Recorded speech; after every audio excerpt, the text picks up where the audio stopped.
Dieu saint, Dieu très haut, demeure au milieu de nous. Loin de ta voix, préserve-nous. Shalom bien-aimés, que le Seigneur Dieu vous bénisse.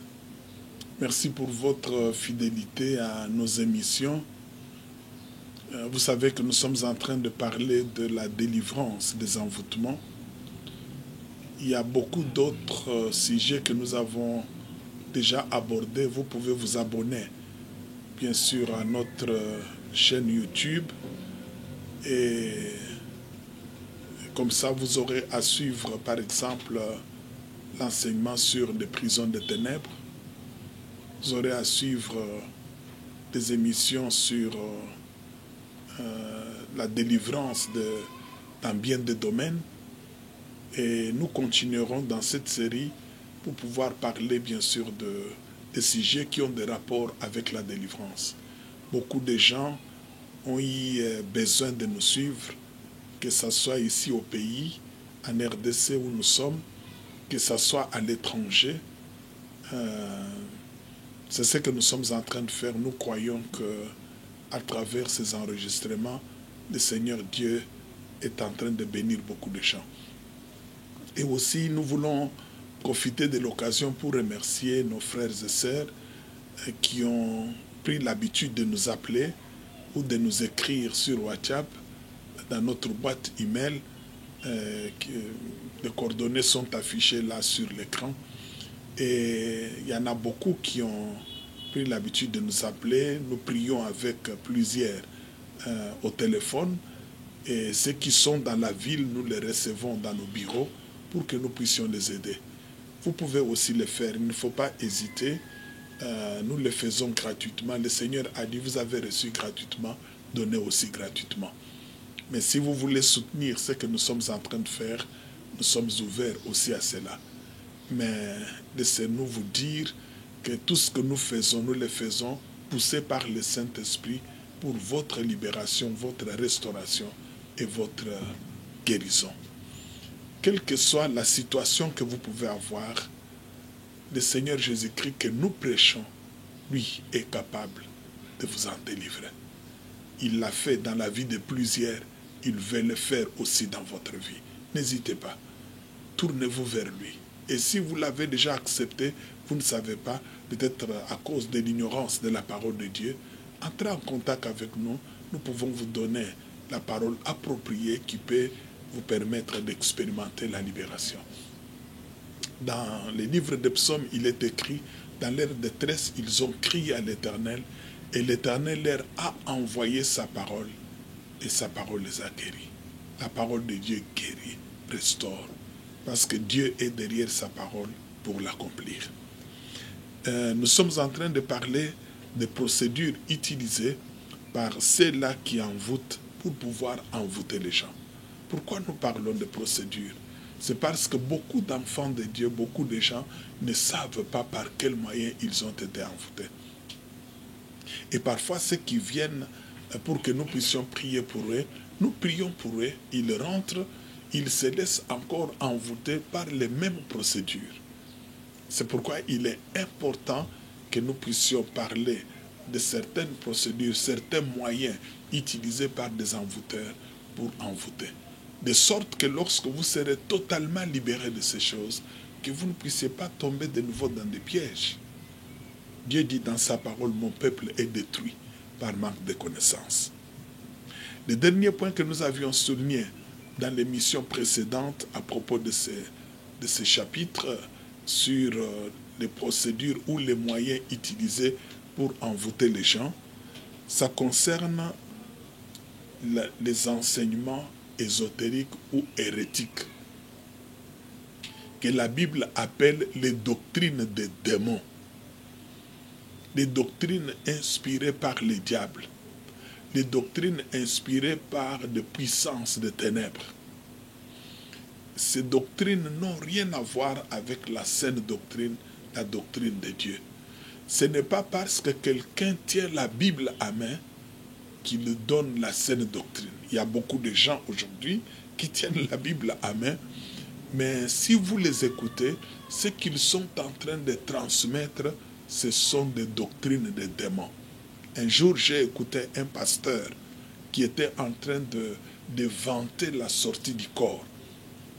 Il vantait la sortie du corps en s'appuyant sur la Bible.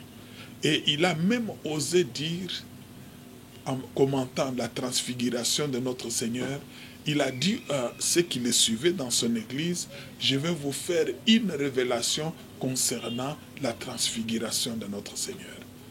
La transfiguration, c'est que le Seigneur était sorti de son corps. C'est ça ce qu'il a dit. Et ça m'a choqué. Or, le terme grec utilisé là, traduit par la transpiration, c'est le terme métamorphose. Métamorphose. C'est que transformation et non sortie du corps. Et les gens se sont laissés entraîner. Mais il avait la Bible à main. Il a cité l'Écriture. Il a parlé du Seigneur Jésus-Christ. Mais la doctrine qu'il était en train d'enseigner, c'est la doctrine démoniaque, inspirée par des puissances des ténèbres, qui consiste à induire les gens en erreur. La Bible parle de la transformation, de la métamorphose, mais lui parle de sortie du corps. Il y a beaucoup comme ça qui tiennent la Bible à main. Mais ce qu'il vous communique, ça ne vient pas de la part du Seigneur. Et lorsque vous vous soumettez à ce genre d'exercice, ce genre d'enseignement hérétique, vous devez savoir que vous risquez d'être envoûté à travers un enseignement. C'est ce qui s'est passé avec les Galates. Lisons par exemple dans l'épître de Paul aux Galates. Et vous allez voir qu'est-ce que Paul avait dit aux Galates. Prenons Galates chapitre 3, verset 1 jusqu'au verset 3. Galates 3, 1 à 3. Paul dit ceci: « Ô Galates dépourvus de sens, qui vous a vacciné, vous aux yeux de qui Jésus-Christ a été peint comme crucifié. Voici seulement ce que je veux apprendre de vous. Est-ce par les œuvres de la loi que vous avez reçu l'Esprit ou par la prédication de la foi? Êtes-vous tellement dépourvus de sens? Après avoir commencé par l'Esprit, voulez-vous maintenant finir par la chair? » Il dit Galates dépourvus de sens. Qui vous a vacciné? Le terme vacciné, c'est le même terme que envoûté. C'est le même terme que ensorcelé. C'est comme ça que dans le français courant, on ne parle pas de vacciné, et on traduit cela par ensorcelé. Galates dépourvus de sens. Qui vous a ensorcelé? Qui vous a envoûté?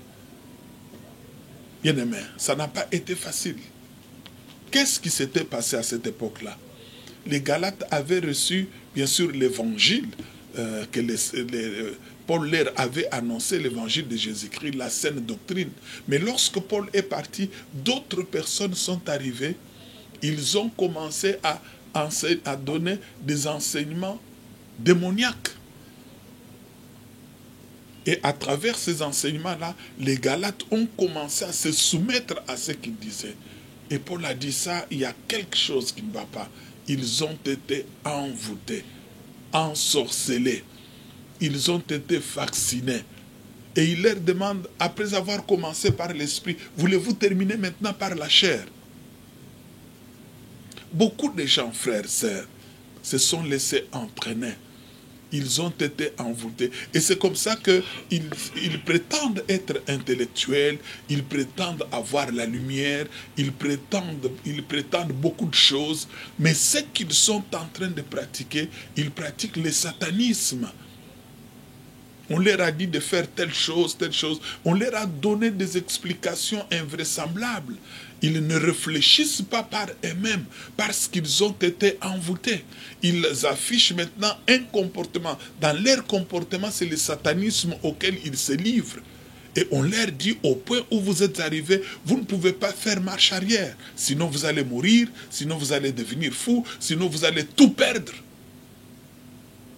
Mais au départ, on leur a dit non, c'est un enseignement bien, c'est une simple philosophie, c'est la science, c'est pas la religion. Mais d'où vient qu'arrivé à un certain moment, on vous pousse à prêter serment. On vous pousse dans ce serment à vous attirer des malheurs au cas où vous allez renoncer à cela. D'où vient cela? D'où vient que ce qui était, par exemple, philosophie, science, commence maintenant à devenir comme la religion, où vous devez sortir de votre corps, où vous devez envoûter d'autres personnes, où vous devez, par exemple, exercer une domination sur telle ou telle autre personne, où vous devez prononcer certaines incantations, certaines prières, où vous devez entrer en contact avec des morts, où vous devez entrer en contact avec certains esprits. Paul dit, Galates dépourvus de sens, qui vous a ensorcelé? Qui vous a envoûté? Pourquoi vous êtes tombé aussi bas comme ça? Et vous avez atteint un niveau tel que on commence même à vous demander de sacrifier votre enfant, votre fils, votre fille. On commence à vous demander de sacrifier votre femme, à sacrifier telle ou telle autre personne. On vous fait croire que pour avancer, il faut ça agit avec le sang. Et vous qui êtes intellectuel, vous qui dites que vous voyez clair, vous avez la lumière, ça c'est quelle lumière? Ça ce sont des ténèbres. Vous êtes dans les ténèbres. Vous avez tendu la main à Satan, à l'ennemi de Dieu. Il est en train de vous entraîner. Le moment est arrivé où vous devez vous décider avant que ça ne soit trop tard. Car ce jour-là, Dieu vous dira, je ne vous ai jamais connu. Allez dans le feu éternel qui a été préparé pour Satan et pour ses anges. Le feu éternel n'a pas été préparé pour vous, pour des êtres humains, non. Ça a été préparé pour les diables et pour ses anges. Mais demandez-vous pourquoi les êtres humains doivent aller dans le feu éternel.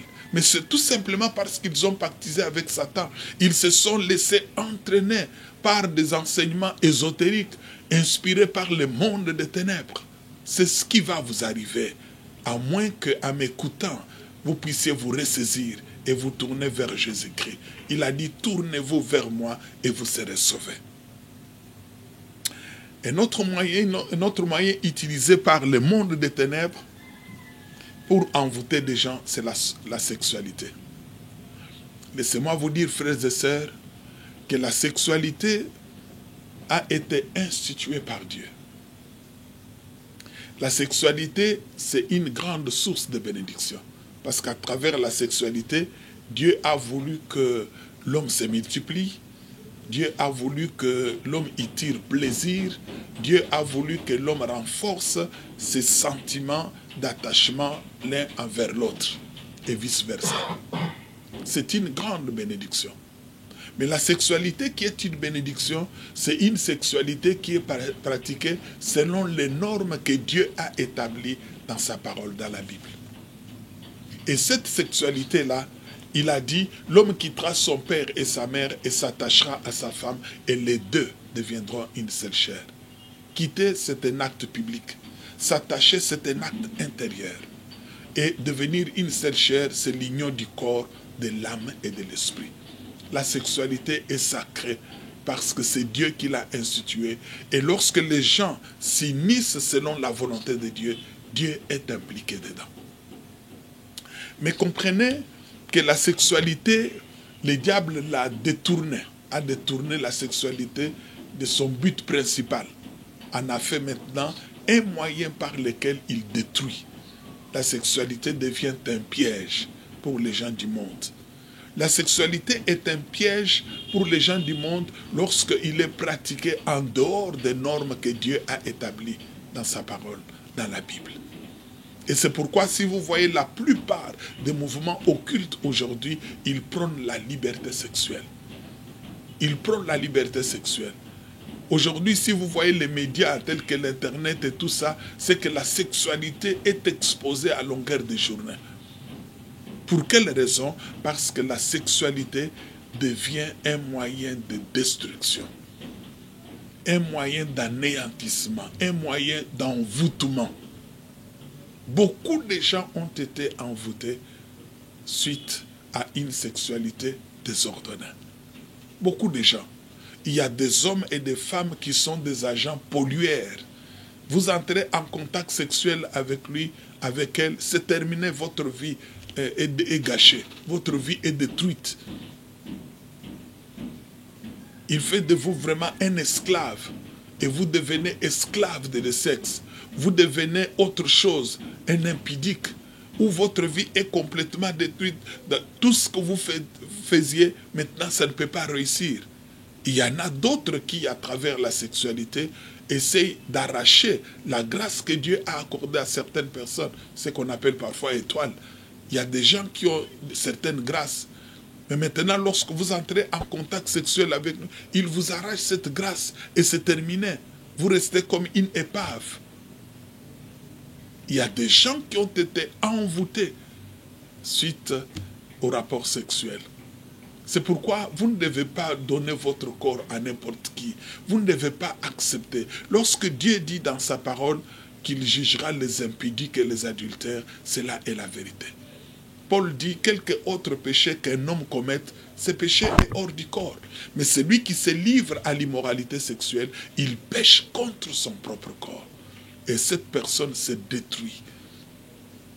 Se détruit. J'ai rencontré dans mon ministère des hommes et des femmes qui ont été détruits à cause de la sexualité désordonnée. À cause de la sexualité désordonnée. Ils n'ont pas su sur qui ils étaient tombés.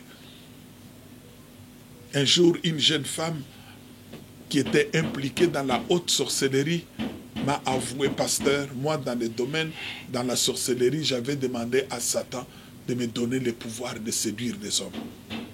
Si je parle avec un homme et je le fixe sur les yeux, je l'envoûte. Et cet homme change de langage. Il tombe amoureux de moi. Il me sollicite pour commettre l'adultère ou l'impudicité avec lui. Et là, je cède. Et lorsque je cède, ma mission est terminée. Maintenant, c'est la mission du monde des ténèbres que je représente. Et c'est comme ça qu'il y en a beaucoup que j'ai entraîné de cette manière-là. Toute leur vie a été gâchée à cause de l'acte sexuel que nous avions posé. Bien-aimé, il faut écouter ce que Dieu dit. Obéir à cela. La Bible dit, la crainte de l'Éternel, c'est le commencement de la sagesse. Lorsque vous marchez dans la crainte de Dieu, dans l'obéissance à sa parole, c'est là où vous allez devenir sage. Et il va vous épargner de tomber dans des envoûtements qui proviennent par la sexualité. Il y a des gens qui sont devenus sorciers, qui sont devenus magiciens, suite à la sexualité. Il y a des gens qui ont été bloqués dans leur vie, qui ont perdu leur grâce, et qui ont perdu même leurs enfants suite à la sexualité. Je n'ai pas le temps de vous parler de toutes ces personnes. Mais vous vous souvenez de Salomon. Vous vous souvenez de Samson. Salomon qui s'était détourné de Dieu suite à une sexualité désordonnée. Et je vous avais expliqué autrefois que Salomon avait subi des envoûtements parce qu'épouser des femmes étrangères qui ne connaissaient pas le véritable Dieu, chacune d'elles s'adonnait à des faux dieux, hein, et chacune de ces femmes a dû faire ce qu'elle pouvait faire pour que le cœur de Salomon se tourne vers lui, vers elle. Et c'est comme ça que Salomon s'est retrouvé marabouté par toutes ces femmes-là. Dans sa vieillesse, Salomon a perdu le contrôle, a commencé à rendre des cultes à de faux dieux, à construire même des temples, des autels à l'honneur de ces dieux. La Bible dit entraîné par l'amour, autrement dit envoûté par toutes ces femmes. Et notre exemple, c'est Samson. Samson aussi a subi l'envoûtement de Delilah. La sexualité l'avait conduit à la mort. Hein? À son arrestation, il avait perdu toute la puissance, la grâce que Dieu lui avait faite, hein, suite à la sexualité désordonnée. Pourtant, ses parents l'avaient interdit d'épouser une étrangère. Mais Salomon, à cause de sa force, s'était endurci. Mais la sexualité l'avait réduit à néant. Il a très mal fini. Lui que Dieu avait suscité pour délivrer son peuple. Et il a fini comme un esclave. même s'il a péri avec les autres, mais c'était terminé. La Bible nous dit que dans Apocalypse, que l'esprit de Jézabel avait agi dans l'église de Thyatire. Et cet esprit-là, qu'est-ce qu'il faisait? Il répandait, il incitait les gens à se livrer à l'immoralité sexuelle. Si vous prenez la Bible dans Apocalypse chapitre 2, là on parle de l'église de Thyatire, en commençant par le verset 18 jusqu'au verset 22, écrit à l'ange de l'église de Thyatire. Voici ce que dit le Fils de Dieu, celui qui a les yeux comme une flamme de feu et dont les pieds sont semblables à des airains ardents. Je connais tes œuvres, ton amour, ta foi, ton fidèle service, ta constance et tes dernières œuvres plus nombreuses que les premières. Mais ce que j'ai contre toi, c'est que tu laisses la femme Jézabel, qui se dit prophétesse, enseigner et séduire mes serviteurs pour qu'ils se livrent à la débauche et qu'ils mangent des viandes sacrifiées aux idoles. Je lui ai donné du temps afin qu'elle se répande, et elle ne veut pas se repentir de sa débauche. Voici, je vais la jeter sur un lit et envoyer une grande tribulation à ceux qui commettent adultère avec elle, à moins qu'ils ne se répandent de leurs œuvres. L'esprit de débauche, c'est l'esprit de Jézabel. Aujourd'hui, l'esprit de Jézabel est entré dans plusieurs communautés locales. C'est ça l'esprit de Jézabel, l'esprit de débauche. On trouve cela parmi les soi-disant serviteurs, servantes de Dieu, qui se livrent à l'immoralité sexuelle. Parmi des enfants de Dieu qui se livrent à l'immoralité sexuelle. Et ces gens-là ne savent pas qu'ils sont en train de se détruire eux-mêmes, de détruire leur foyer, mais aussi de détruire la communauté chrétienne. Ils sont à la base des scandales.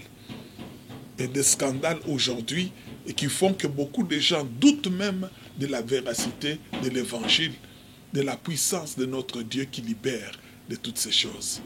Parce que l'esprit de Jézabel s'est introduit. Frères, sœurs, si vous vous retrouvez habité par l'esprit de Jézabel, qui est un esprit d'immoralité sexuelle et d'idolâtrie, vous devez vous ressaisir. Vous devez rechercher votre délivrance. Il y a des gens qui se disent prophètes, prophétesses, mais qui se livrent à l'immoralité sexuelle.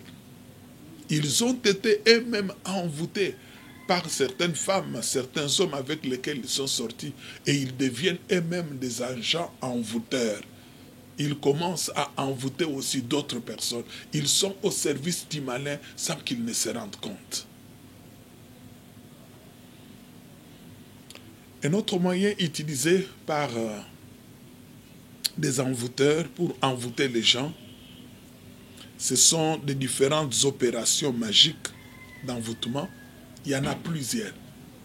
Et parmi ces opérations magiques d'envoûtement, bien aimés, il y a par exemple des filtres magiques qui sont utilisés par des magiciens, soit pour envoûter, soit pour tuer les gens.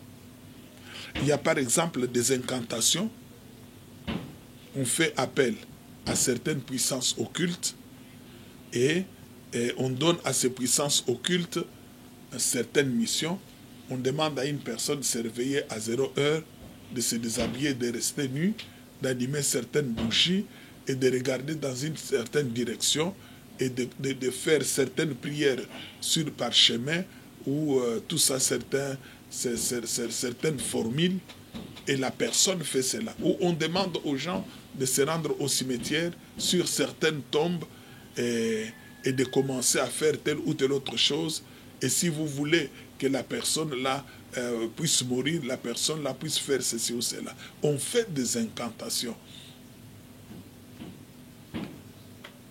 Mais parfois, en dehors des incantations, c'est des fétiches, des gris-gris. Il y a des gens qui vont consulter des féticheurs pour qu'ils puissent envoûter des gens. On leur demande d'acheter des bouteilles de parfum ça reste chez les féticheurs, il l'amène au cimetière, il travaille autour de cela et il y place des démons. Et ensuite, ils utilisent ces fétiches-là pour envoûter, pour casser les choses, pour contraindre ces chefs-là à accepter, bien sûr, de l'engager ou de lui donner de l'argent. Mais un autre moyen, c'est l'hypnose. L'hypnose, on essaye d'hypnotiser une personne et on commence maintenant à communiquer à la personne ce qu'on veut que la personne fasse.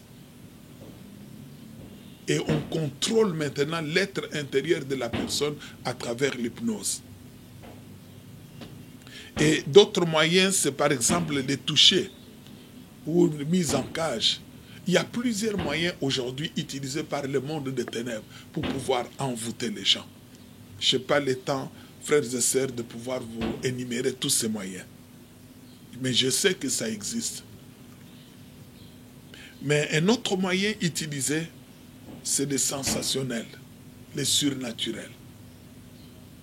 Le monde des ténèbres utilise aujourd'hui le surnaturel pour envoûter les gens. Notre Dieu est un Dieu de surnaturel. Tout d'abord, lui-même est surnaturel. Tout ce qu'il accomplit, c'est surnaturel. C'est un Dieu de miracles. Mais le monde des ténèbres a compris que l'homme aime les miracles, aime voir, aime palper, aime toucher le surnaturel. Et c'est comme ça que le diable, pour envoûter certaines personnes, il passe par ces moyens-là. Et ainsi, les gens n'arrivent pas à faire la différence entre ce qui vient de Dieu et ce qui vient du diable. Un jour, un jeune théologien m'avait demandé, m'avait dit, mais pasteur, pourquoi vous ne croyez pas au surnaturel? Vous ne croyez pas au surnaturel, pourquoi? Parce que nous croyons au surnaturel. Et notre Dieu, c'est un Dieu de surnaturel. Je lui ai dit, mon frère, qui vous a dit que je ne crois pas au surnaturel. Je crois au surnaturel. Je crois que le Dieu que nous invoquons, c'est un Dieu de surnaturel. Parce que lui-même est surnaturel. Mais seulement, je sais qu'il y a des surnaturels, il y a des miracles qui proviennent de Dieu, mais il y a des miracles qui proviennent du diable. Je prie, je lis la parole de Dieu pour parvenir à faire la différence entre ce qui vient de Dieu et ce qui vient du diable. Mais quant à ce qui vous concerne, vous ne croyez pas qu'il y a des miracles qui proviennent du monde des ténèbres. Vous croyez que tout ce qui vient de l'invisible, c'est le surnaturel, ça provient de Dieu. Et vous vous laissez entraîner. Et c'est là où se trouvent les pièges.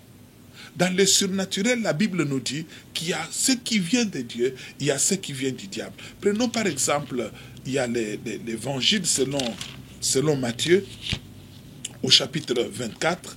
Si nous lisons à partir du verset 24, le Seigneur dit ceci: « Car il s'élèvera de faux Christ et de faux prophètes. Ils feront des grands prodiges et des miracles au point de séduire, s'il était possible, même les élus. Voici, je vous l'ai annoncé d'avance. » C'est qu'il dit, ces gens vont faire des miracles. Ils vont accomplir des miracles, des faux. Les surnaturels. Tous les surnaturels ne viennent pas de Dieu. Il y a des surnaturels, ça vient du Seigneur, ça vient du Saint-Esprit, parce que notre Dieu, c'est un Dieu de surnaturel. Mais il y a des surnaturels, il y a des miracles qui proviennent tout droit du monde des ténèbres. Ce n'est pas parce que ce prophète, ce pasteur m'a révélé l'avenir qu'il est de Dieu. Ce n'est pas parce qu'il a prophétisé sur telle chose et ça s'est accompli qu'il est de Dieu. Non. La femme qui avait l'esprit de Python avait aussi prophétisé, ce qui était exact sur Paul et son équipe. Ce sont des serviteurs du Dieu très haut qui étaient venus pour annoncer la voie du salut. C'était exact à 100%. Mais la source de l'information, ce n'était pas Dieu. C'était un esprit de Python. Frères, sœurs, vous ne devez pas vous laisser entraîner. Le Seigneur dit, il s'élèvera de faux Christ et de faux prophètes. Ils feront des grands prodiges et des miracles au point de séduire, s'il était possible, même les élus. Les termes, je vous ai déjà dit, les termes séduire, séduction, c'est le terme synonyme à envoûtement, à envoûter, ensorceler, au point même d'ensorceler, au point même d'envoûter les élus s'il était possible. Développons dans notre intimité avec Dieu les discernements pour que nous puissions comprendre que ça vient de Dieu, ça ne vient pas de Dieu. Et ne pas nous laisser entraîner par n'importe quoi. Simon le magicien faisait des miracles.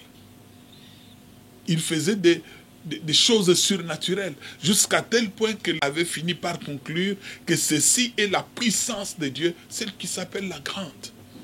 Et ils se sont accrochés à lui. Mais les miracles qu'il faisait ne venaient pas du véritable Dieu. Ça venait de puissance des ténèbres. Les dieux des miracles existent. Le Tout-Puissant, c'est un Dieu des miracles. Si vous lisez la Bible de bout en bout, vous verrez que tout ce que Dieu a fait, ce n'est que miracle sur miracle. Et le Seigneur Jésus-Christ, lorsqu'il est venu, lorsqu'il était là sur terre, physiquement, frères, sœurs, il a accompli des miracles. Et il continue à accomplir des miracles aujourd'hui. Et chaque fois que je prie, je lui demande d'accomplir des miracles. Et il les accomplit. Mais les miracles que le Seigneur accomplit, c'est pour faire du bien aux gens. C'est pour guérir, c'est pour sauver, c'est pour consoler, c'est pour fortifier. Et le premier miracle qu'il accomplit, c'est la vie éternelle, le pardon des péchés, la réconciliation avec Dieu. C'est que ce Dieu-là, c'est un Dieu de miracles. Mais il y a de faux dieux qui accomplissent aussi des miracles pour induire les gens en erreur. C'est pourquoi le Seigneur a dit, les vrais et les faux, vous les reconnaîtrez à leurs fruits. Ne vous laissez pas vraiment entraîner. Il y a des miracles qui consistent tout simplement à induire les gens en erreur, à attirer les gens vers le diable. C'est que vous faites quelqu'un qui fait des miracles, mais il vit dans le péché. Il fait les miracles, il vit dans les mensonges, dans l'immoralité sexuelle. Il fait des miracles, il vit dans des choses, vous ne pouvez pas comprendre, c'est un escroc. Hein? Un escroc. Mais il fait des miracles. Il ressuscite les morts, il guérit les malades. Hein? Et les gens sont envoûtés par ce qu'il est en train de faire. Envoûtés par ce qu'il est. Et il y en a qui finissent par dire non, moi, c'est pas lui que je suis, mais c'est du mensonge. Vous ne voulez pas tout simplement quoi? Parce que vous avez été envoûté par les faux dieux qui ont une normalité sexuelle. Vous avez les miracles, vous avez le nom de Jésus-Christ. Soyez libérés de cela. Tournez-vous vers Jésus. Il a dit, je suis doux et humble de cœur. Hein, lorsque quelqu'un se tourne vers le Seigneur, reçoit les miracles qui viennent de notre Seigneur, ces miracles-là les transforment, les rapprochent davantage de Dieu, lui permet de pouvoir garder son intimité avec Dieu, de vivre dans la communion, dans l'obéissance. Lorsque la femme appelée Marie-Madeleine, Marie de Magdala, avait vu la main de Dieu se manifester dans sa vie, elle a été délivrée de ce démon qui habitait en elle. Cette femme s'est accrochée au Seigneur. Partout où le Seigneur allait, elle a renoncé à l'immoralité sexuelle, elle a renoncé à la vie désordonnée, elle s'est attachée de tout son cœur au Seigneur, jusqu'à la mort même de notre Seigneur, jusqu'à sa résurrection. Hein? Elle est restée attachée au Seigneur. Et il y en a plusieurs comme ça dans la parole de Dieu. Lorsque cet homme-là a été délivré de sa folie, il a dit au Seigneur, laisse-moi te suivre partout où tu vas. Mais le Seigneur lui a dit, non, va dans ton village, va annoncer ce que le Seigneur a fait pour toi. C'est que cet homme a été obéissant au Seigneur dans toute sa vie. Hein. Lorsque Dieu a fait des miracles dans la vie de telle personne, c'est que ces gens-là ont développé dans leur cœur la crainte de Dieu, l'amour pour les dieux véritables. Lorsque les miracles commencent maintenant à éloigner l'homme de Dieu, à l'engager dans des voies qui n'honorent pas le Seigneur, faites très attention. Lorsque celui qui fait le surnaturel lui-même vit dans les désordres, éloignez-vous de cette personne. Tournez-vous vers Jésus. Laissez-moi vous dire, frères, sœurs, vous qui me suivez, que notre Dieu, c'est un Dieu de miracles. Jésus-Christ accomplit encore des miracles aujourd'hui. Il n'a pas changé, il est le même hier, aujourd'hui, éternellement. La parole de Dieu nous dit qu'il y a deux personnes auprès de qui tout est possible. La première personne, c'est Dieu. Tout est possible à Dieu. Mais la deuxième personne, c'est celui qui croit. Tout est possible à celui qui croit. Si vous croyez en Jésus, vous croyez en sa parole, les miracles vont s'accomplir dans votre vie. car ce Jésus-là n'a pas changé. Il est là où vous êtes en train de me suivre. Il se tient à vos côtés, il vous touche. Il vous touche là où vous êtes pour vous libérer de cet envoûtement, pour mettre en déroute tous ces démons qui vous tourmentent. Il est là dans votre maison qui est en train de passer par des moments difficiles. Jésus, c'est lui qui a fait que vous puissiez suivre cette parole. C'est lui qui a fait que vous puissiez suivre cette parole. Et il n'agit jamais en vain. Il agit, il accomplit chaque chose bonne en son temps. C'est le temps qu'il a choisi pour vous toucher, pour vous libérer de cet envoûtement, pour restaurer votre vie, afin que vous soyez libérés à jamais. Je déclare votre libération, je déclare votre guérison, je déclare la restauration de votre famille, je déclare la restauration de vos activités, je déclare la libération de votre mari, de votre femme, de vos enfants qui sont esclaves de drogue, de l'alcool, de l'immoralité sexuelle, qu'ils soient libérés de ces envoûtements au nom de Jésus-Christ, qu'ils soient libérés à jamais au nom de Jésus-Christ. Seigneur éternel, tu ne changes jamais. Étends ta main, touche mon frère, touche ma sœur, touche cette famille, qu'elle soit libérée, qu'ils soient libérés de toute forme d'envoûtement, de puissance de ténèbres qui ont été envoyées contre eux et qui détruisent leur vie. Que ces puissances de ténèbres les lâchent maintenant au nom de Jésus-Christ. Que le sang qui a coulé sur la croix vous couvre. Que l'Esprit du Dieu vivant achève le travail qu'il a commencé dans vos vies. Au nom du Seigneur Jésus-Christ. Amen. Dieu saint, Dieu très haut, demeure au milieu de nous. Loin de ta voix, préserve-nous.